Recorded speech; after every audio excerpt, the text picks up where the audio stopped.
شروع اللہ کے نام سے جو بڑا مہربان نہایت رحم والا ہے۔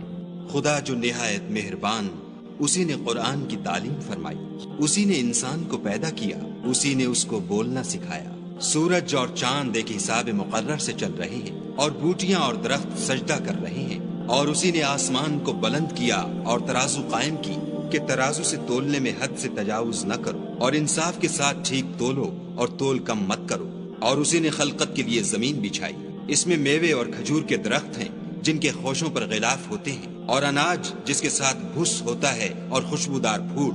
تو اے گروہ جن و انس، تم اپنے پروردگار کی کون کون سی نعمت کو جھٹلاؤ گے؟ اسی نے انسان کو ٹھیکرے کی طرح کھنکھناتی مٹی سے بنایا اور جنات کو آگ کے شعلے سے پیدا کیا۔ تو تم اپنے پروردگار کی کون کون سی نعمت کو جھٹلاؤ گے؟ وہی دونوں مشرقوں اور دونوں مغربوں کا مالک ہے۔ تو تم اپنے پروردگار کی کون کون سی نعمت کو جھٹلاؤ گے؟ اسی نے دو دریا رواں کیے جو آپس میں ملتے ہیں، دونوں میں ایک آڑ ہے کہ اس سے تجاوز نہیں کر سکتے۔ تو تم اپنے پروردگار کی کون کون سی نعمت کو جھٹلاؤ گے؟ دونوں دریاؤں سے موتی اور مونگے نکلتے ہیں۔ تو تم اپنے پروردگار کی کون کون سی نعمت کو جھٹلاؤ گے؟ اور جہاز بھی اسی کے ہیں جو دریا میں پہاڑوں کی طرح اونچے کھڑے ہوتے ہیں۔ تو تم اپنے پروردگار کی کون کون سی نعمت کو جھٹلاؤ گے؟ جو مخلوق زمین پر ہے سب کو فنا ہونا ہے، اور تمہارے پروردگار ہی کی ذات بابرکت جو صاحب جلال و عظمت ہے باقی رہے گی۔ تو تم اپنے پروردگار کی کون کون سی نعمت کو جھٹلاؤ گے؟ آسمان اور زمین میں جتنے لوگ ہیں سب اسی سے مانگتے ہیں، وہ ہر روز کام میں مصروف رہتا ہے۔ تو تم اپنے پروردگار کی کون کون سی نعمت کو جھٹلاؤ گے؟ اے دونوں جماعتوں، ہم عنقریب تمہاری طرف متوجہ ہوتے ہیں۔ تو تم اپنے پروردگار کی کون کون سی نعمت کو جھٹلاؤ گے؟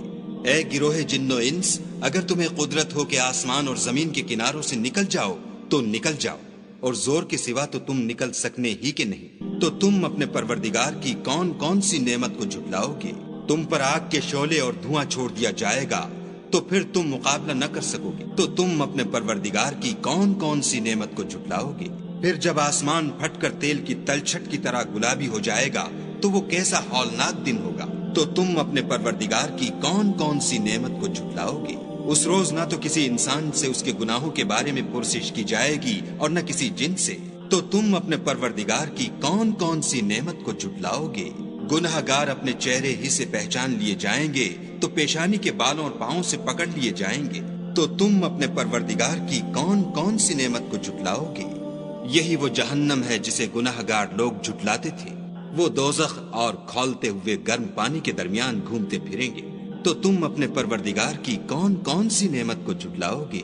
اور جو شخص اپنے پروردگار کے سامنے کھڑے ہونے سے ڈرا اس کے لیے دو باغ ہیں۔ تو تم اپنے پروردگار کی کون کون سی نعمت کو جھٹلاؤ گے؟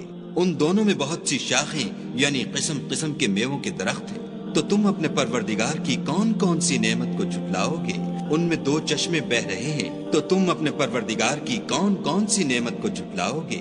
ان میں سب میوے دو دو قسم کے ہیں۔ تو تم اپنے پروردگار کی کون کون سی نعمت کو جھٹلاؤ گے؟ اہل جنت ایسے بچھونوں پر جن کے استر اطلس کے ہیں تکیا لگائے ہوئے ہوں گے، اور دونوں باغوں کے میوے قریب جھک رہے ہیں۔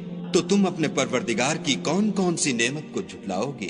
ان میں نیچی نگاہ والی عورتیں ہیں جن کو اہل جنت سے پہلے نہ کسی انسان نے ہاتھ لگایا اور نہ کسی جن نے۔ تو تم اپنے پروردگار کی کون کون سی نعمت کو جھٹلاؤ گے؟ گویا وہ یاقوت اور مرجان ہیں۔ تو تم اپنے پروردگار کی کون کون سی نعمت کو جھٹلاؤ گے؟ نیکی کا بدلہ نیکی کے سوا کچھ نہیں ہے۔ تو تم اپنے پروردگار کی کون کون سی نعمت کو جھٹلاؤ گے؟ اور ان باغوں کے علاوہ دو باغ اور ہیں۔ تو تم اپنے پروردگار کی کون کون سی نعمت کو جھٹلاؤ گے؟ دونوں خوب گہرے سبز۔ تو تم اپنے پروردگار کی کون کون سی نعمت کو جھٹلاؤ گے؟ ان میں دو چشمے ابل رہے ہیں۔ تو تم اپنے پروردگار کی کون کون سی نعمت کو جھٹلاؤ گے؟ ان میں میوے اور کھجوریں اور انار ہیں۔ تو تم اپنے پروردگار کی کون کون سی نعمت کو جھٹلاؤ گے؟ ان میں نیک سیرت اور خوبصورت عورتیں ہیں۔ تو تم اپنے پروردگار کی کون کون سی نعمت کو جھٹلاؤ گے؟ وہ حوریں ہیں جو خیموں میں مستور ہیں۔ تو تم اپنے پروردگار کی کون کون سی نعمت کو جھٹلاؤ گے؟ ان کو اہل جنت سے پہلے نہ کسی انسان نے ہاتھ لگایا اور نہ کسی جن نے۔ تو تم اپنے پروردگار کی کون کون سی نعمت کو جھٹلاؤ گے؟ سبز قالینوں اور نفیس مسندوں پر تکیہ لگائے بیٹھے ہوں گے۔ تو تم اپنے پروردگار کی کون کون سی نعمت کو جھٹلاؤ گے؟ اے محمد، صلی اللہ علیہ وآلہ وسلم، تمہارا پروردگار جو صاحب جلال و عظمت ہے، اس کا نام بڑا بابرکت ہے۔